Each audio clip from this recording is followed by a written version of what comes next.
ओम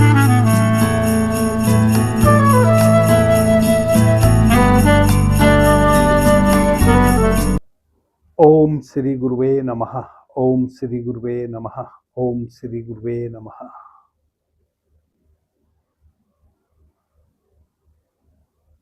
awakening inner self channel पर आप सभी मित्रों का आज की चर्चा में मैं स्वागत करता हूं। आदरणीय मित्रों, सावन का माह चल रहा है। भगवान भोलेनाथ की पूजा प्रार्थना का समय है।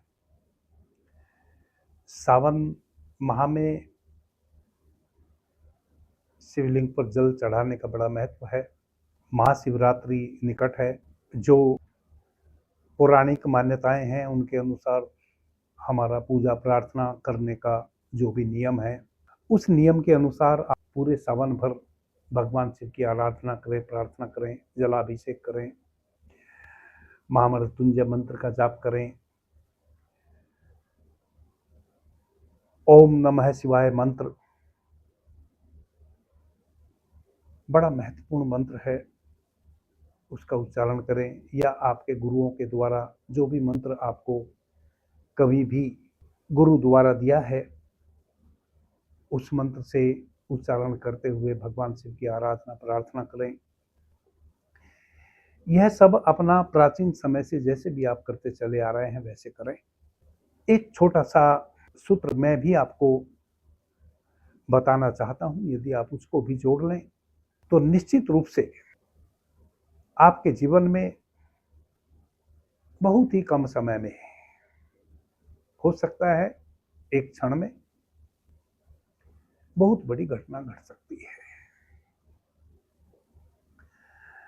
और यह मैं नहीं कह रहा हूं, भगवान शिव बार बार जो सूत्र मैं आपको बताने जा रहा हूं उस सूत्र की तरफ इशारे किए हैं।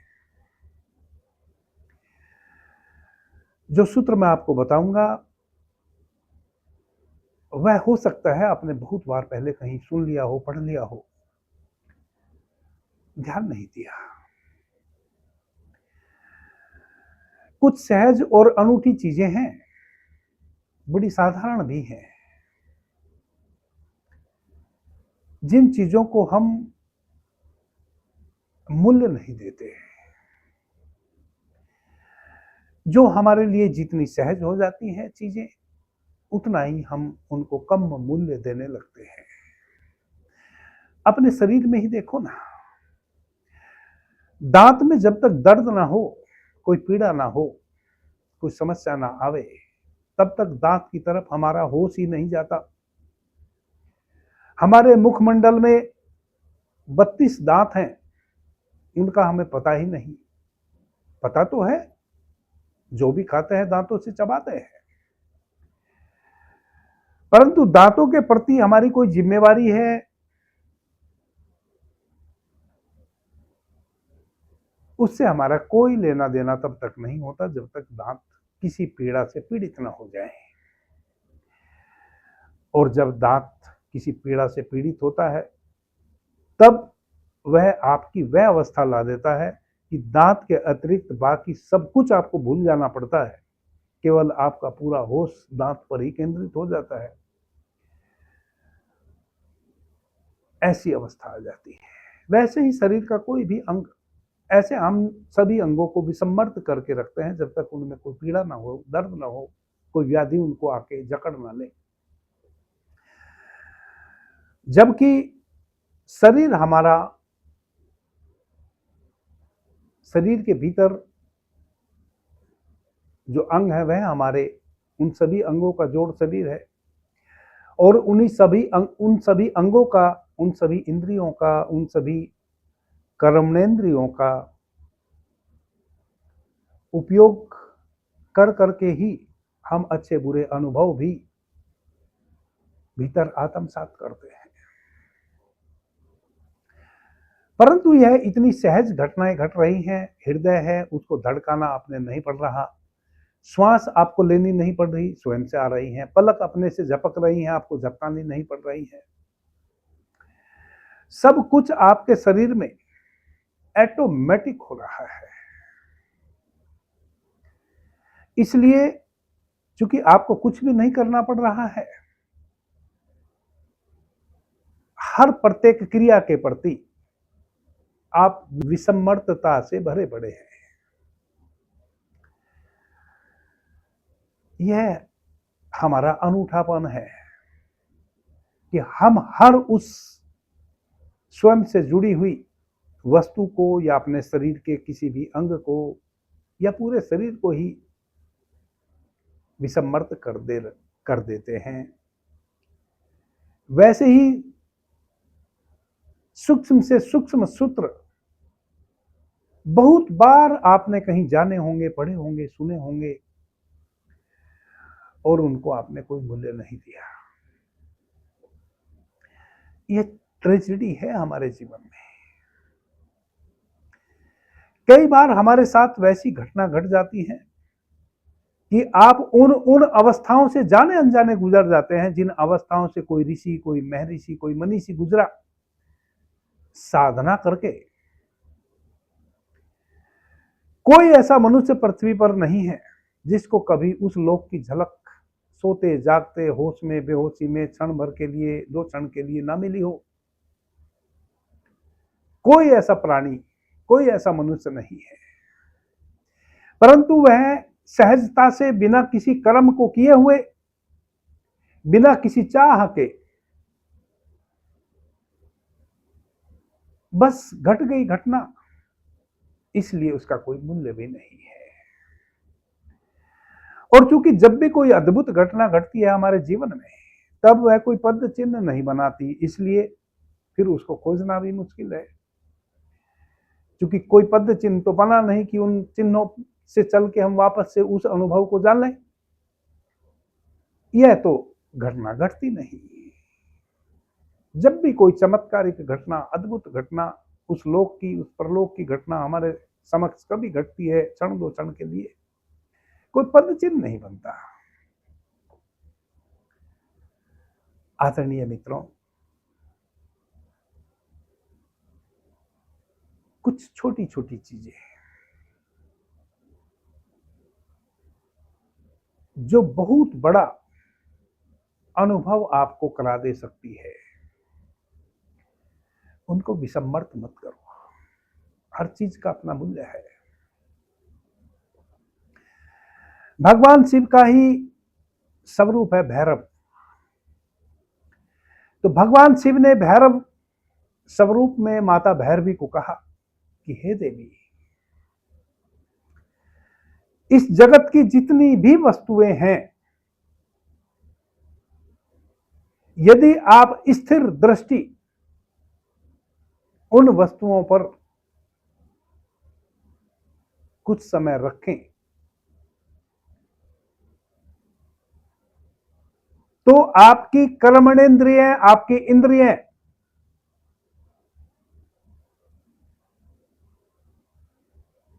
जिनके माध्यम से मैं, यानी कि भैरव कह रहे हैं स्वयं को कि जिनके माध्यम से मेरी शक्ति कार्य करती है, वह सभी निश्चल और शांत हो जाएंगी। और वह जो इंद्रियों के माध्यम से मेरी शक्ति कार्य करती है, वह मेरी शक्ति मेरी तरफ लौटने लगेगी और आप उस मेरे द्वारा प्रदत्त शक्ति के माध्यम से मुझे उपलब्ध हो जाएंगे। और यह घटना एक क्षण में घट सकती है।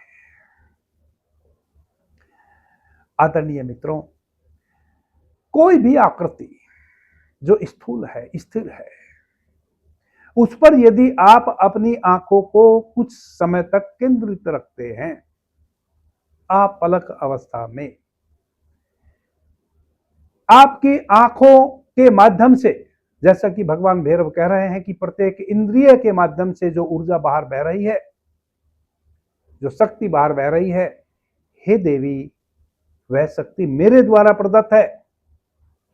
वह तुम्हारी आंखों की शक्ति नहीं है, वह मुझ भैरव की शक्ति है जो तुम्हारी आंखों के माध्यम से बाहर बह रही है। जब आप किसी स्थिर वस्तु पर अपने चित्त को ठहरा लेते हैं, यानी कि अपनी आंखों को आपलक अवस्था में स्थिर कर लेते हैं, एक बहुत बड़ी घटना घटती है।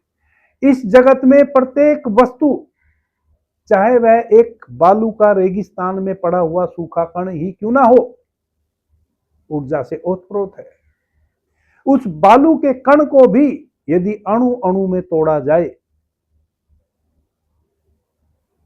तो आप पाएंगे उसमें भी एक ऊर्जा का सर्किल घूम रहा है। उस बालू के कण को आप 10 अणु में तोड़ दीजिए तो 10 अणु में वह ऊर्जा का वर्तुल घूमने लगता है। इस जगत में कुछ भी ऊर्जाहीन नहीं है। सभी चीजों में भगवान भैरव कह रहे हैं कि मेरी ऊर्जा निहित है।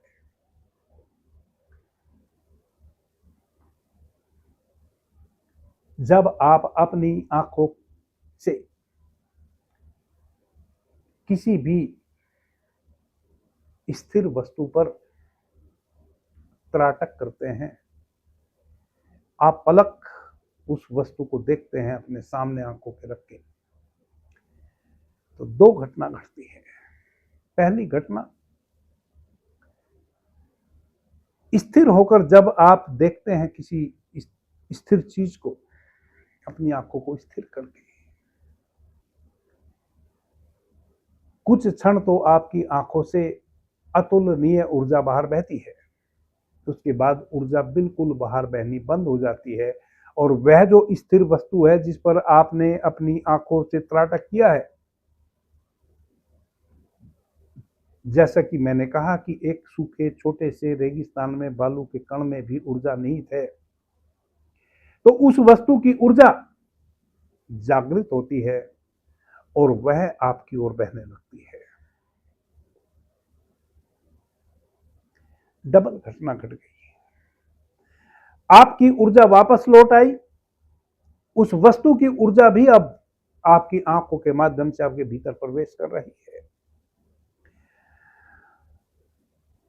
सभी बाकी की इंद्रियां आपकी शांत हो गई हैं। जैसे ही आप अपनी आंखों से बाहर एक टक देखते हैं, आपकी आंखों की ऊर्जा कुछ देर बाहर बहती है और फिर बाहर बहना बंद हो जाती है। वापस उस वस्तु की ऊर्जा आपकी आंखों के माध्यम से भीतर उतरने लगती है, आपके आज्ञा चक्र में स्टोर होने लगती है। सब कुछ ठहर जाता है, आप और अधिक ऊर्जावान हो जाते हैं। मन की सारी चंचलता तिरोहित हो जाती है, मानो मन जैसा कुछ बचा ही नहीं, विचार जैसा कुछ बचा ही नहीं। और जैसे ही आपका मन ठहरता है, आप स्थिर होते हैं, आपका चित्त निर्मल हो जाता है। उस निर्मल अवस्था में ही अपनी उस ऊर्जा के माध्यम से जो आंखों के माध्यम से बाहर बहती थी, अब जो वह अपने आज्ञा चक्र पे भीतर बहने लगी है, भगवान भैरव के उस शिव स्वरूप को आप उपलब्ध हो जा सकते हैं इसी क्षण। करना क्या है? इस जगत में भगवान शिव के शिवलिंग की जो आकृति है, उससे शक्तिशाली कोई वस्तु नहीं है जो स्थिर भी हो और शक्ति से भरपूर भी हो। शिवलिंग अपने आप में ऊर्जावान है, उसके बाद उसकी जो आकृति है वह ब्रह्मांडीय ऊर्जा को अपनी ओर अधिक से अधिक खींचती है। और सावन के महीने में और अधिक वह शिव की शिवलिंग की आकृति जो हमने मंदिरों में स्थापित कर रखे हैं शिवलिंग, और भी अधिक ऊर्जावान हो जाती है।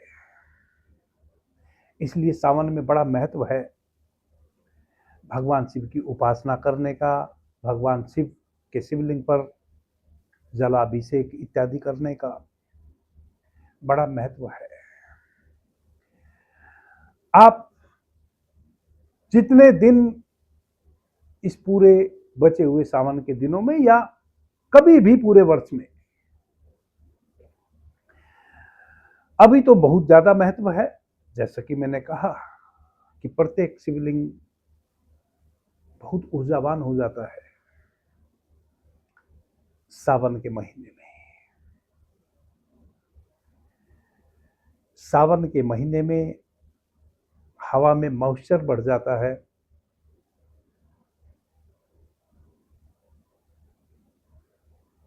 भगवान शिव के शिवलिंग की जो आकृति है उस पर जितना आर्द्रता रहेगी उतना ही वह अधिक ब्रह्मांडीय शक्ति ऑब्जर्व करता है और अपने चारों तरफ फैलाता है। जब उस शिव के शिवलिंग पर हम जल अर्पित करते हैं, शिवलिंग अतिरिक्त ऊर्जा ब्रह्मांड से अपनी ओर खींचता है और हमारी तरफ प्रसारित करता है। हम उस ऊर्जा से सींचे जाते हैं, परंतु चूंकि हम उस दृष्टि से सोच नहीं पाते, जाते नहीं है, इसलिए हमें उस ऊर्जा का लाभ नहीं मिलता। चूंकि हम उस ऊर्जा को आत्मसात नहीं कर पाते, हम उस ऊर्जा के प्रति अनभिज्ञ हैं, खुले नहीं हैं, द्वार दरवाजे बंद किए हुए हैं। हम तो किसी और कारण से शिवलिंग के पास जाते हैं, ऊर्जा को ग्रहण करने के पीछे की जो साइंस है उस कारण से तो हम जाते नहीं हैं, इसलिए हम उस ऊर्जा से हमेशा वंचित रह जाते हैं। हालांकि जो भी शिव भक्त हैं, कुछ ना कुछ तो उनको लाभ मिलता ही है।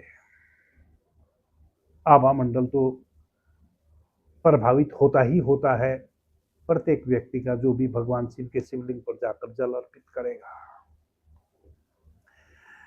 तो अभी बड़ा अच्छा समय है, आप कहीं भी, कोई जरूरी नहीं है कि आप सोमनाथ जाएं, आप बैद्यनाथ धाम जाएं, जहां भी आपके गांव में, कहीं भी आपकी कॉलोनी में शिव मंदिर है, आप चले जाएं, बैठ जाएं, 2-3 फीट की दूरी पर बैठ जाएं। सर्वप्रथम तो जल अर्पित करें भगवान शिव के शिवलिंग पर, बेलपत्र, फूल इत्यादि अर्पित करें। उसके बाद आंख बंद करके वज्रासन, सिद्धासन, पद्मासन या सुखासन, जो भी आसन आपके लिए सुलभ हो, जिसमें आप अधिक समय तक बैठ सकते हो, उस आसन में बैठ जाएं। भगवान शिव को नमन करें। सर्वप्रथम अपनी दोनों आंखों से अपनी नासिका के अग्र भाग पे 1 मिनट देखें। फिर सामने शिवलिंग की जो चोटी है, ऊपर का जो हिस्सा है, उस पर अपनी दृष्टि को स्थिर कर लें। आप पलक जितना अधिक समय तक आप बिना तनाव के इस अभ्यास को कर सकते हो करें। 2 मिनट, 3 मिनट, 5 मिनट। जिन भाई बहनों को मोतियाबिंद या और कोई ऑपरेशन इत्यादि आंखों का हो रखा हो, वह इस अभ्यास को ना करें, उनको नुकसान हो सकता है आंखों में। जिनकी आंखों में किसी प्रकार की प्रॉब्लम ना हो, चश्मा वगैरह लगा हो, उससे कोई समस्या नहीं है। ऐसी कोई गंभीर समस्या ना हो जिसके लिए कभी ऑपरेशन हुआ हो आंख का, या कोई और ऐसी समस्या हो जिसके ऑपरेशन की नौबत आई हुई हो या आने वाली हो, आप उसको टाल रहे हों। वैसे भाई बहन इस अभ्यास को ना करें, बाकी सब कर सकते हैं। पावर का चश्मा लगा हो वह कर सकते हैं, चश्मा लगा के भी कर सकते हैं। यदि किसी को चश्मा उतार के बिल्कुल ही नहीं दिखता तो वह चश्मा लगाए लगाए भी इस अभ्यास को कर सकते हैं। तो 2-5 मिनट आप सतत बिना पलक झपके भगवान शिव के शिवलिंग के उस टॉप को देखें। पहले मिनट में तो आपको लगेगा जैसे आपकी ऊर्जा शिवलिंग पर बह रही है। अगले ही मिनट से आपको सीधे सीधे आभास होगा कि शिवलिंग से एक ऊर्जा पुंज उठ रहा है और आपकी आंखों में भीतर समा रहा है। आपके आज्ञा चक्र में आपका आज्ञा चक्र भर रहा है। जैसे कभी गांव देहात में पहले घरों में छोटी छोटी आलियां रोशनदान छोड़ दिए जाते थे जिससे सूर्य की रोशनी भीतर आती थी। तो किसी छोटे से छोर से कमरे के भीतर अंधेरा है और बाहर सूर्य निकला हुआ है, किसी छोर से थोड़ी सी धूप प्रवेश करती थी, एक रजत रज्जू सा दिखाई देता था। ऐसा रजत रज्जू सा आपको दिखाई देगा कि शिवलिंग से उठा और आपके आज्ञा चक्र में आंखों के माध्यम से भीतर प्रवेश कर रहा है और आपका आज्ञा चक्र फैलता जा रहा है, बड़ा होता जा रहा है, बढ़ता जा रहा है उस ब्रह्मांडीय ऊर्जा से जो भगवान शिव के अविनाशी स्वरूप शिवलिंग से स्थापित हो रही है, शिवलिंग से उत्सर्जित हो रही है। जब लगे कि अब और अधिक देर तक आप आंखें खुली नहीं रख सकते हैं, धीरे से पलकों को गिर जाने दें, आंख बंद हो जाने दें। उसी आसन में वहीं के वहीं बिल्कुल स्थिर होकर बैठे रहें। देखें कि जो ऊर्जा आपके भीतर प्रवेश की है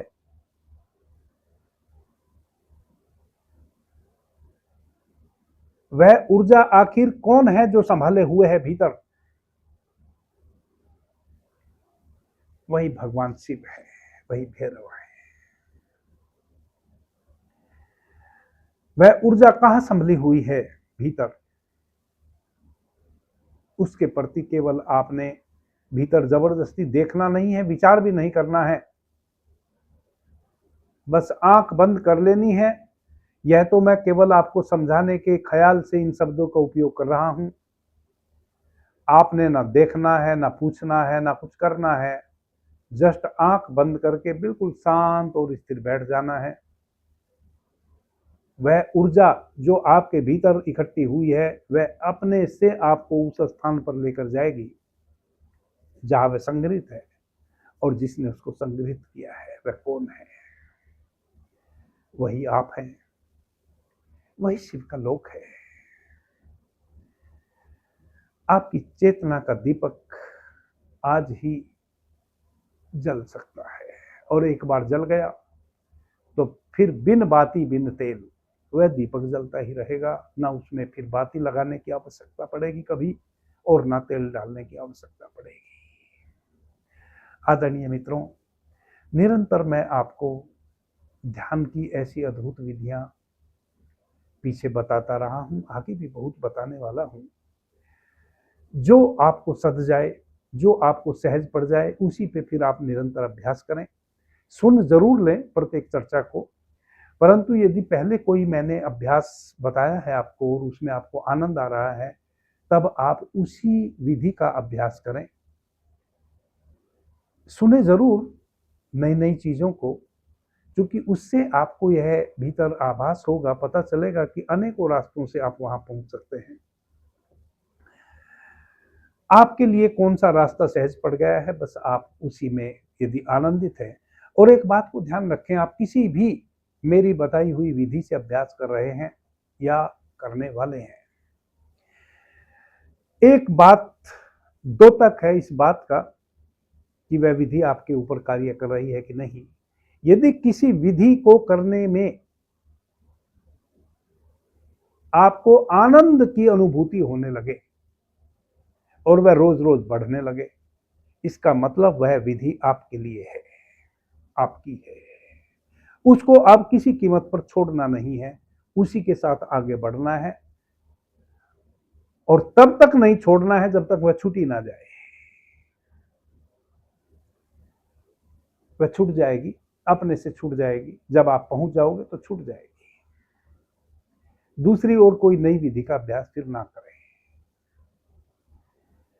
यदि आपको किसी भी विधि से अभ्यास करने में, चाहे वह मेरी बताई हुई हो या और कहीं से भी आपने जानी हो,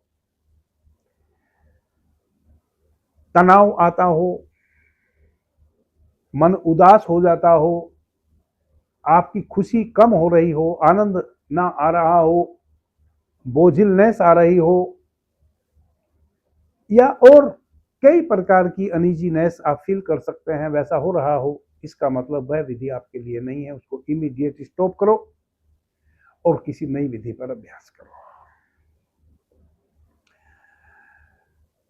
आदरणीय मित्रों, जो बातें मैं आपसे कर रहा हूं, इन बातों को सुनने वाले लोग भी बहुत कम हैं, जिस कारण से YouTube को हमारी चर्चाओं से कोई लाभ नहीं होता, इसलिए वह हमारी चर्चाओं पर रीच भी नहीं देते। आप चाहें तो हमारी प्रत्येक चर्चा को YouTube विवश हो सकता है उसको रीच देने के लिए। उसके लिए आपको 2-3 कार्य करने पड़ेंगे। एक तो प्रत्येक वीडियो को आप लाइक जरूर करें, क्योंकि जब आप लाइक कर देते हैं तो उससे रीच बढ़ती है। यह मुझे भी नहीं पता था, न्यूज़ सुन रहा हूं तो वह बड़ा जोर देते हैं इस बात पे। फिर मैंने इसको गहराई से जानने की कोशिश करी, YouTube का जो एल्गोरिदम है वह कैसे कार्य करता है। तो ऐसे आप 2-3-4 व्यक्तियों को जरूर चर्चा को शेयर करें, यदि आपको अच्छी लगी हो चर्चा। जो भी उस चर्चा को सुने और उसको लाइक करें। आप स्वयं भी लाइक जरूर करें। लाइक का बटन दबाने में 1-2 सेकंड ही लगता है, उससे वीडियो की रीच बढ़ती है। रीच बढ़ने का मतलब है कि एल्गोरिदम में ऊपर आ जाता है वीडियो, और फिर वह तैरने लगता है, यानी कि सबके सामने जाने लगता है। इससे अधिक से अधिक लोगों को लाभ मिलता है, फिर YouTube को भी लाभ मिलता है, और YouTube को लाभ मिलता है तो उस लाभ का कुछ अंश वह हमारे चैनल को भी देते हैं, तो उससे हमारे चैनल को भी इंप्रूवमेंट होता है। आप ऐसा कर सकते हैं, लाइक जरूर करें चर्चा को, 2-4 मित्रों को शेयर भी जरूर करें। क्या पता उनको भी कौन सी बात रुच जाए। कई बार तो वैसा होता है, जो आप मुझे सुन रहे हैं, आपको मुझे सुनते सुनते 1 वर्ष हो गया, 2 वर्ष हो गए, हो सकता है आप अभ्यास भी कर रहे हैं और आपको कोई लाभ ना मिला हो, और आपने किसी को मेरी चर्चा शेयर कर दी और उसको अगले ही दिन लाभ मिल जाए। उसका आपको क्या लाभ होगा? आपको तो मिला नहीं लाभ, उनको मिल गया, आपके माध्यम से मिल गया, माध्यम आप बन गए। परमात्मा से जरूर वह प्रार्थना करेंगे कि मेरे मित्र ने, मेरे भाई ने, मेरे दोस्त ने, मेरे रिश्तेदार ने मुझे एक ऐसे पथ पर डाल दिया कि मैं उनका सदैव सदैव ऋणी हूं, और भगवान से वह आपके लिए प्रार्थना करेंगे कि आपका हमेशा शुभ हो। जितने अधिक लोग हमारे लिए अच्छी सच्ची प्रार्थना करते हैं, उतना ही हमारे जीवन में सुख के दरवाजे खुलते हैं। अभी हमें लाभ नहीं मिल रहा है, हमारे माध्यम से किसी को लाभ मिल गया तो कल निश्चित रूप से हमारे लिए भी दरवाजा खुलेगा। अभी के लिए इतना ही। आपने मुझे ध्यान से प्रेम से सुना, उससे मैं बहुत अनुग्रहित हूँ। सभी मित्रों को मेरा प्रणाम, धन्यवाद। हर हर महादेव।